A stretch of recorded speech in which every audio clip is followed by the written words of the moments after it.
Hello and welcome to the Health and Wellness Podcast series brought to you by Sanford Health. I'm your host Simon Floss with Sanford Health News. Various studies suggest that nearly half of Americans say that they want to lose weight. If you simply scroll any social media feed, there's countless people touting different diets as the best way to shed a few pounds or simply achieve your best health. And I'm sure you've heard of them. Diets like keto, plant-based, carnivore, Mediterranean, intermittent fasting, and I'm sure you actually probably know someone who is on one of those diets right now. It can be hard to find a diet that fits you best and sets you up for success, so to talk through all of the trendy diets you see online and weigh the pros and cons is the one and only Natasha Hansen. She's the senior sports dietitian at Sanford Sports. Natasha, how are you doing today? I'm great. Thanks for having me. Yeah, so last time we spoke, I think you said that you were like in the middle of training for a marathon or a half marathon. Is that right? Yeah, I did. I ran the half marathon, the Sioux Falls half marathon. How did it go? In August.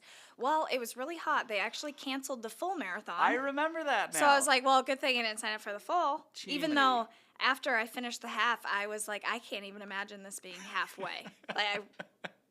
It blows my mind.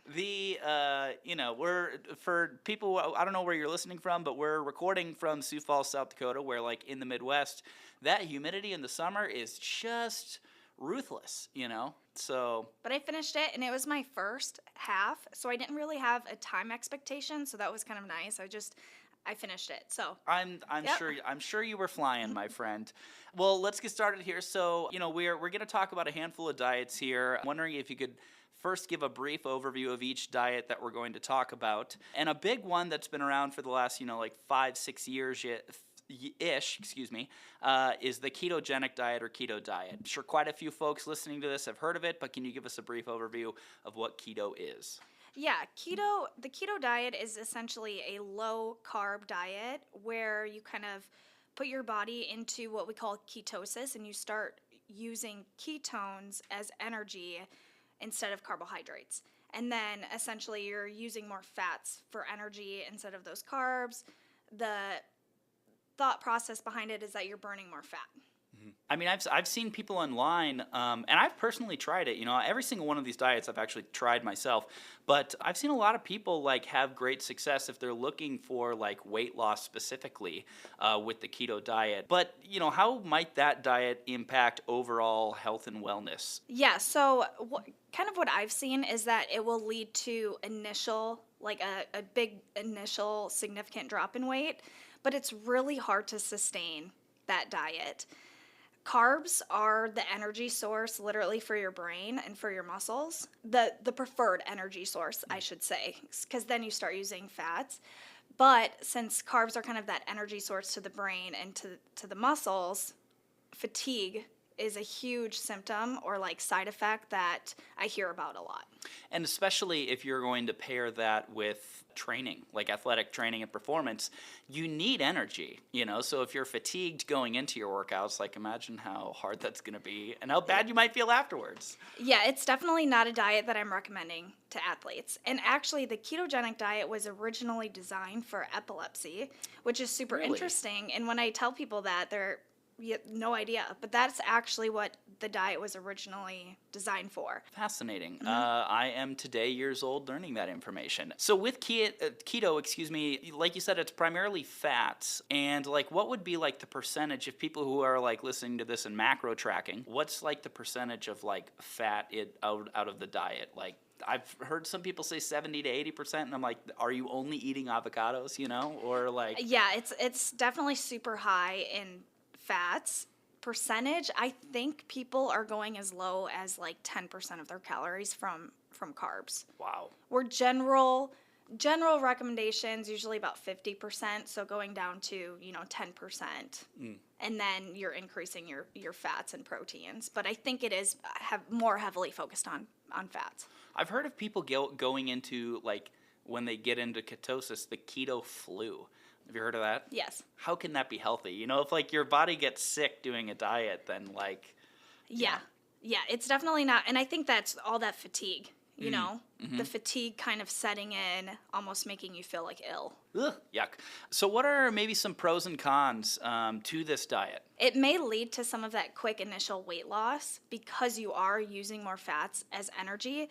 But there are nutritional deficiencies that can go along with this diet as well, because you're not getting much fiber, you're not getting many of those B vitamins that come in our whole grain carbohydrates. So again, that fatigue, the increase in fats. Ideally, you're increasing your healthy fats, but if your fat percentage is, 75% of your intake's coming from fats, you're likely increasing your saturated fats and those unhealthy fats as well. So those would be some of the cons. What are examples of like saturated fats or unhealthy fats? Sure, yeah. So anything, unfortunately, it's a lot of foods. Yeah. There's a lot, it's really unfortunate because there's a lot more saturated fats than there are unsaturated fats, which are going to be your healthy fats. But anything that's fried is going to be higher in saturated fats. There's certain condiments like ranch and mayo and Alfredo, really tasty things that are high in saturated fats. Certain cuts of meat, if you can actually see the fat on some cuts of meat, and those are going to be higher in saturated fats. And that's actually the difference between like your whole milk and skim milk is the amount of saturated fats. Whole milk obviously would have more. Correct. So are there any, other than initial weight loss, is there any positives? I've heard a lot of diabetics go on the keto diet, and obviously they would have to have that guidance from someone like you or a medical provider, But are there any positives to this diet? It's also not a diet that I would recommend for diabetics, and I'm certainly not an expert in diabetes, but with diabetes, you want to have a consistent carbohydrate diet, not necessarily a very low carbohydrate diet, because then you can go into hypoglycemia as well. And that's a concern for diabetics as well. So I don't think it would be a diet that I would recommend for, those with diabetes either. So we sort of already alluded to it, but how does that diet affect fitness? Some folks say that when they, quote, know that they're in ketosis, they actually feel better as far as being endurance athletes. But as we've talked about, carbs are super beneficial in overall athletic performance and training. Yeah, I think eventually it depends. If you're more of an endurance athlete, depending on the duration of your event or what you're training for, you're eventually going to hit a wall. And you're eventually going to hit that fatigue that's going to set in without those carbohydrates. And so I don't think it's sustainable for especially endurance type training. So switching gears here, with both of these two diets sounding pretty fat forward, would you classify the Bbbe diet, or that stands for beef, butter, bacon, and eggs diet, technically as a keto diet? Yeah, so the carnivore, the Bbbe diet, the keto diet, they're all very low in carbs, and I think that's the overreaching theme. And I will say too, like, I think carbs get a bad rep. There's so many different types of carbs, right? Like sugar is technically a carb. So like the sugar in your soda is a carb, probably not the best carb, probably going to lead to weight gain. But then you have like your whole grain type carbohydrates that are higher in fiber. And sweet potato. Yeah. Sweet potato's amazing, Exactly. And yeah, healthy. there's better carb choices. And I think that's where, maybe we get this idea that, all carbs are bad. And I just don't agree with that. So that's essentially the overarching theme, I think, of the carnivore and the Bbbe diet as well. I actually had never heard of that diet, and so I had to look it up too. Yeah. I was just gonna say that. I had to look this up. I didn't know what it was, and I think my jaw dropped to the floor. This is all you're eating? Yeah. Sounds like a heart attack to me. Seriously. And how can that taste good? I imagine when you're, so quickly, I could maybe do that for 2 days tops, and then I would be miserable. How does Bbbe diet, how would that affect your overall health and wellness, and would it have any positives or negatives to sports performance? Well, I think just to compare it to keto too, at least with the keto, you're getting some fruits and vegetables in there as well. With the carnivore and the Bbbe diet, there's no fruit or vegetable intake because it's just Zero fiber. Animal proteins. Yeah. Yeah. So that's even more risky for your saturated fats. I mean, bacon, beef, butter, and egg, all of those have saturated fats in them. And so to me, that's going to increase your risk for heart disease, and then you're not getting, all those nutrients from fruits and vegetables. You're missing out on all these nutrients. I'm sure some people are listening and would say something like, "Oh, well, I could just take a multivitamin or a handful of supplements." But I mean, how would you respond to that? Supplements, there are certain cases where I recommend supplements, but supplements certainly don't replace food.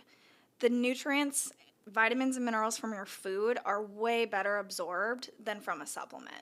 What are some of those instances where you would recommend a supplement? If somebody's deficient, if we've actually gotten some blood work, somebody's deficient in a certain nutrient, then we definitely need to think about adding some sort of, or adding that iron deficiency is like a common one that I see. Then we're adding a specific iron, not necessarily a multivitamin. If somebody, and this happens sometimes I get clients that just refuse to eat, vegetables. And so I'm like, okay, this is a case where at least let's get that multivitamin in. Yeah. Why wouldn't you eat vegetables? They're great, It's all about how you cook them. Yeah. I'm curious. And season. So what's technically better for you, like cooked or raw vegetables? The cooking process does decrease some of the nutritional value, but you're still getting such a great value from a nutritional standpoint, even if you're cooking your vegetables. So most people prefer cooked vegetables over raw vegetables. So if, we're still getting a good value of nutrients from cooked vegetables. And are cooked vegetables easier to digest? Yeah, you could say that. Part of the reason is because, so this could be a positive or a negative, I guess, but part of the reason is because you're decreasing that fiber. Fiber takes a little bit longer to digest, and so it could be easier to digest if you're cooking them. Talking about vegetables, and I don't want to glance over the carnivore diet, so maybe really quickly we could go back to that, but I feel like we've already talked a lot about it. But what is the carnivore diet, and how can it impact health and wellness? Yeah, the carnivore diet is really only eating foods that come from an animal. So you got any sort of animal meat, right? But dairy products as well, eggs, milk. And you're missing out on, the nutrients from fruits and vegetables and plant foods as well. And ultimately compromising immunity, when you're missing out on all those nutrients from fruits and vegetables.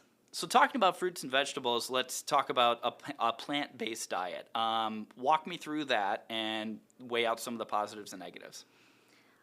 There are definitely a lot of positives of trying to eat more of a plant-based diet. You're getting your fruits and vegetables.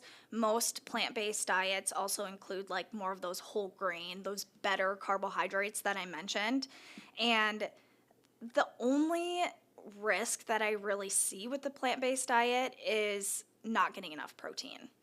If you think about it, because you have there's protein in plant sources.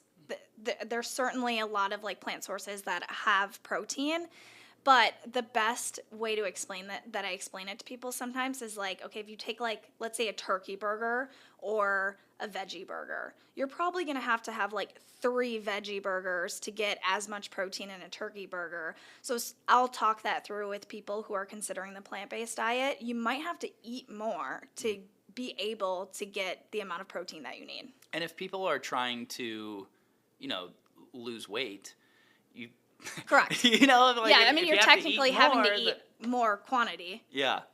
To get all the protein that you need. And then, we're risking, loss of muscle mass and things like that too. So I've heard people who say oh yeah, I switched to vegan or I switched to plant-based and I've just never felt better in my life.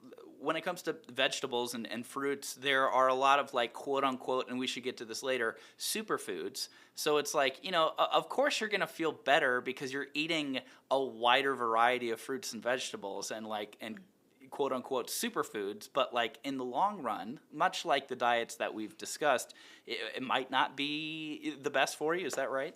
Yeah. I mean, you're missing out on an entire food group. And that's what I always come back to is okay, are we missing out on any food groups here? And then which nutrients from that food group, so protein or animal proteins, like what specific nutrients are we missing from there, which from animal proteins would be like vitamin B12. So yeah, always kind of coming back to like, what are we missing from this fad diet? The buzzword superfood. Are there any actual superfoods? I've heard that like kiwi and blueberries are the greatest superfoods that you could possibly have. But we obviously need to talk to the pro. So I'm not a big fan of this word, and I do get asked this a lot. There's not one food that is going to give you everything that you need. And so I'm just not a big fan of that word. There's certain, especially when it comes to a lot of fruits and vegetables, that are super high in like antioxidants. And I think a lot of people use superfoods and antioxidants. Like typically when I hear of like a food being a superfood, it's high in antioxidants. But it's always good to, get a well balance of all foods. And speaking of like well balanced, let's talk about the Mediterranean diet. A lot of places online say that this is the best overall diet one can follow. What comprises of this diet? Yeah, so this diet limits red meats and added sugar, and it emphasizes on like healthy fats and whole grains. This, out of the diets we've talked about so far, I like this diet the best because you're not eliminating any specific food group. You're increasing your healthy fats, you're limiting, your red meat. It doesn't say you have to completely eliminate, you're just limiting your red meats. And red meats are going to be higher in those saturated fats, like I mentioned. And so I think this is a good, well-balanced diet. And increasing your healthy fats, what are examples of healthy fats?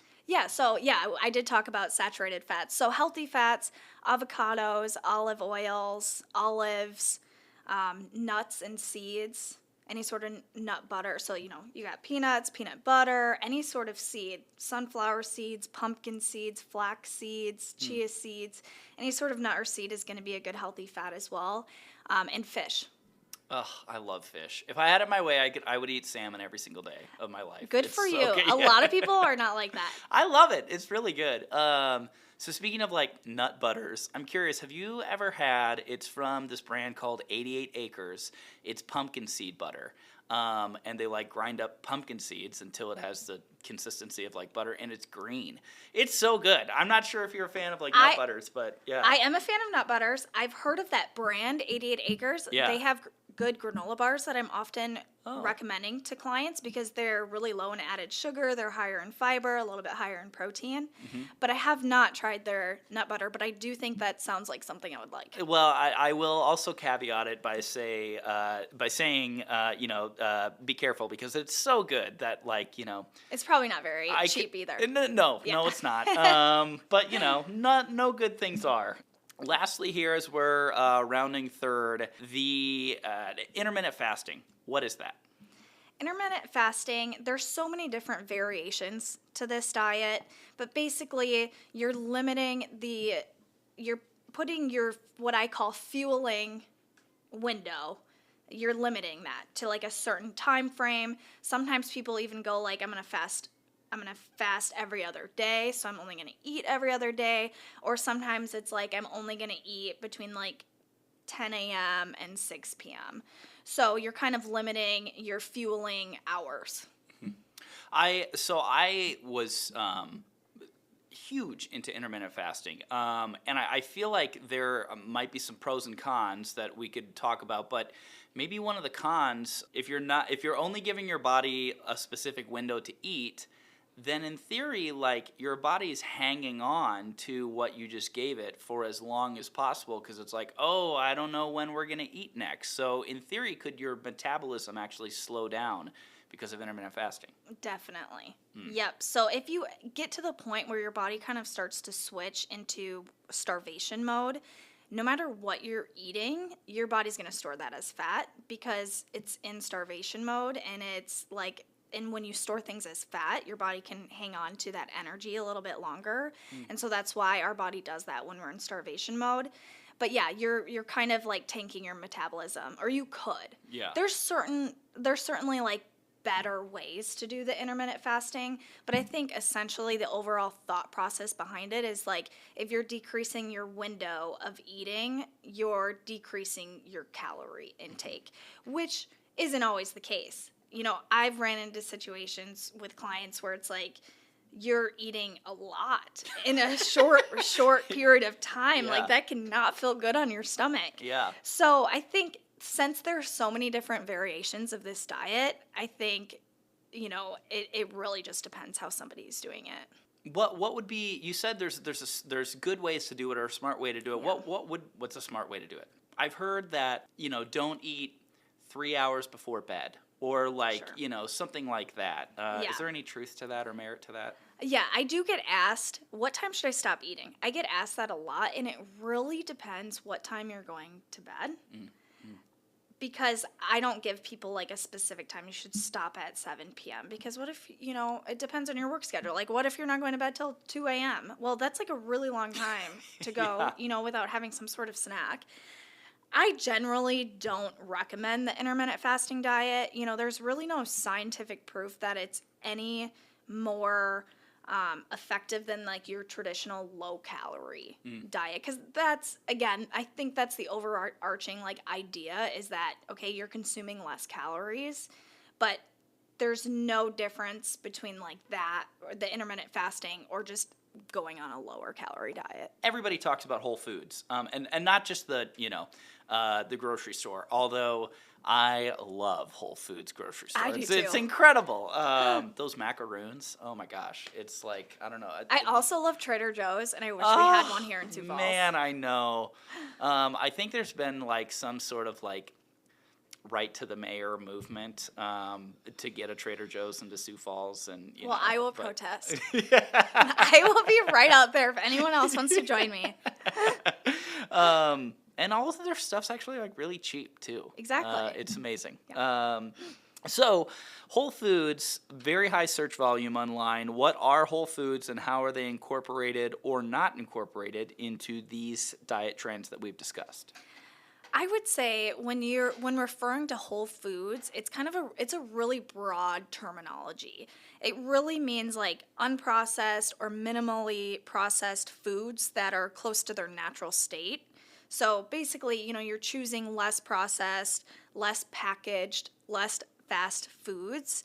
And also another thing that I think of when I think of Whole Foods is like one ingredient foods. Sometimes I'll talk to my clients about this, like, okay, chicken, egg, fruit, a piece of fruit, a vegetable, you know, one ingredient foods, and trying to incorporate those more into your diet. We've already talked about it a little bit, but which of these diets that we discussed are good and which ones should maybe consumers ditch? Or is it maybe more about just finding out what works for you based on your individual needs? Nutrition is very individualized. And I honestly take pride when I work with my clients of taking a very individualized approach. But really the best diet is the one that you can sustain for the longest period of time and one that's going to fit within your life. Based on the diets that we've talked about, I like the Mediterranean diet. Again, you're not excluding any specific, you know, foods. And I like the idea of like eating more of a plant-based diet, but maybe not only limiting yourself to just plant-based foods, but maybe your diet is higher in plant-based items. And you talk about taking an individual approach for each of your clients. How do people contact you or other dietitians at Sanford, and you know, why should someone choose Sanford for their nutritional needs? Yeah, so people can just call the Sanford Fieldhouse front desk. The Sanford Fieldhouse is just located right across from the Pentagon. I've also had people just stop in, ask about me at the front desk, and if I'm available, I'll just come out and talk. We also have a webpage, the Sanford Sports webpage, where you can find, if you go under nutrition, there's a way where you can contact me directly right through there as well. And then I'll cool. get that email, and then I'll reach out. But I've been a registered dietitian for 9 years now. I have lots of experience with a wide variety of population.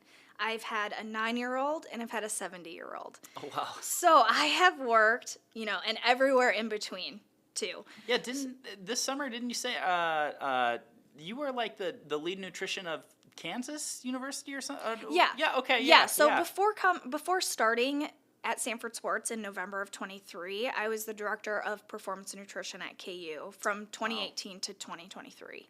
So a lot of experience within the collegiate athletic setting as well. Did you meet, what's his name? He plays for the Raptors now.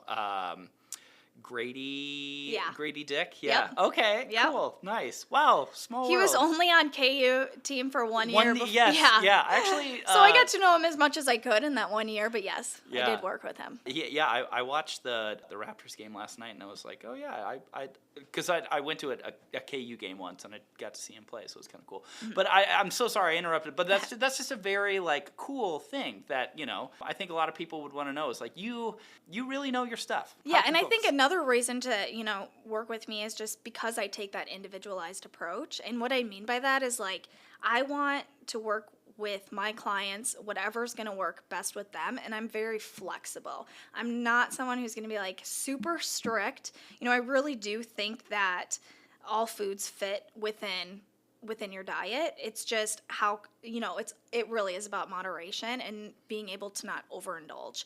And so I'm never going to say like you can't eat this. And I think people really appreciate that.